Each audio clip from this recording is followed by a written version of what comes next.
गौरी गणपती कोकणातल्या सर्वात मोठ्या आणि कोकणी माणसाच्या आपुलकीचा जवळचा असलेला हा सण आणि आता जर आपण बघितलं तर घराघरांमध्ये तुम्हाला या गौरी गणपतीचा उत्साह बाप्पाच्या आगमनाची तयारी दिसते। मी आत्ता एका मूर्तीशाळेमध्ये आहे। अनेक वर्षांपासून या मूर्तीशाळेमध्ये बाप्पा तयार करणं त्यांचं रंगकाम करणं ही कामं केली जात आहेत। म्हणजे आत्ता अगदी ही कामं अंतिम टप्प्यात आलेली आहेत।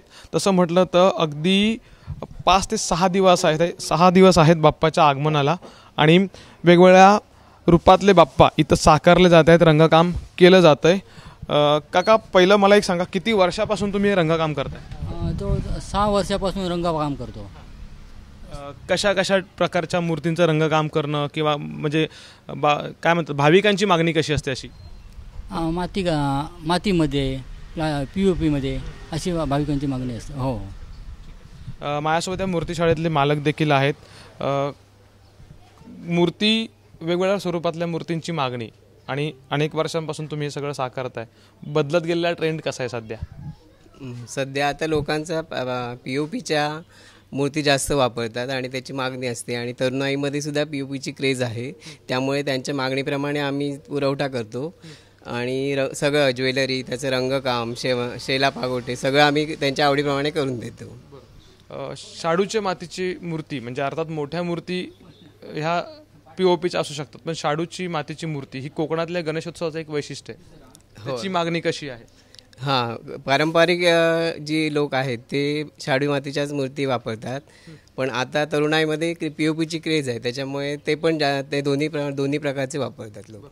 एक सांगा की कलाकार न मिळणं किंवा मूर्तिकार न मिळणं हे सध्या एक ट्रेंड म्हणजे सध्या अशी एक कोकणात एक बोललं जातं की ते मिळत नाही आहेत आणि यंदा महागाईचा फटका काही बसलाय का या सगळ्या गोष्टीला? होय, नक्कीच, कारण 20 ते 30% सगळ्याचे रेट वाढलेले आहेत। माती, प्लॅस्टर, रंग, ज्वेलरी प्रत्येक गोष्टीचे रेट वाढलेले आहेत, त्यामुळे नक्कीच याच्यावर परिणाम होणार आहे।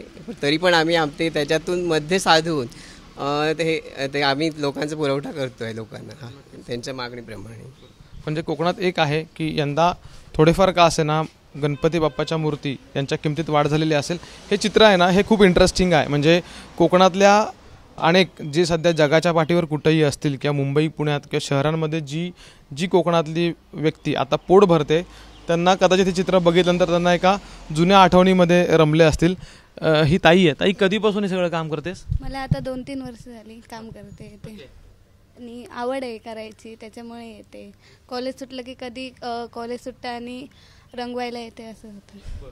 मजा वाटते एकदम? होय, खूप मजा वाटते। हे प्रत्येकाच्या आवडीचं काम असतं। म्हणजे कोकणातले बरेच जण जे आहेत म्हणजे तरुण मुलं हे साधारणपणे हे काम करतात। सध्या अनेक जण म्हणजे हजारोंच्या संख्येनं तरुणाई मुंबईत अगदी पोटापाण्यासाठी गेलेले जगाच्या पाठीवर आहे, पण दादा काय सांगशील, कसं वाटतं, कधीपासून काम करतोयस? हल्ली आता 3 वर्ष आली, पण आम्हाला असं वाटतं की तरुण पिढीने पण काहीतरी शिकावं या गणपती मूर्ती, आणि मुंबईकरांनी खास आपले गणपती म्हणजे कोकणात आणावे आणि सगळ्यांनी यावं असं सांगणं माझं आहे. आणि मी कॉलेज सुटलं तसंच इथे येतो, आवड आहे लहान असल्यापासून. तर यावर्षी अजून भरपूर 2 महिने झाले, आता जो आमचं जूनपासून काम होतं ते सुरू केलं आहे आम्ही. बस. तर हे खूप इंटरेस्टिंग आहे. कोकणातल्या गौरी गणपती म्हणजे गणेशोत्सव मी म्हणणार नाही, त्याचं हे वैशिष्ट्य आहे. अगदी आता गौरी गणपती आल्यानंतर, घरी बाप्पाचं आगमन झाल्यानंतर पुढचे 5 दिवस 7 दिवस अगदी 11 दिवस ते 21 दिवसापर्यंत पारंपरिक पद्धतीनं हा गौरी गणपतीचा सण कोकणात साजरा होईल. पारंपरिक भजनं असतील, ढोल ताशांचा गजर असेल, त्या गजरामध्ये गणपती बाप्पाचं आगमन जे आहे ते केलं जाईल. आणि एका पारंपरिक पद्धतीनं जी कोकणची ओळख आहे त्याच पारंपरिक पद्धतीनं कोकणातला हा उत्सव मोठ्या उत्साहात दिमाखात साजरा होईल. आणि त्याची लगबग सध्या आपणाला मूर्तीशाळेपासून घरापर्यंत, लहान तोरापासून मोठ्यापर्यंत दिसून येते. कॅमेरामन महबूब शेखसह अमोल मोरे, एबीपी माझा, देवगड, सिंधुदुर्ग. एबीपी माझा, उघडा डोळे बघा नीट.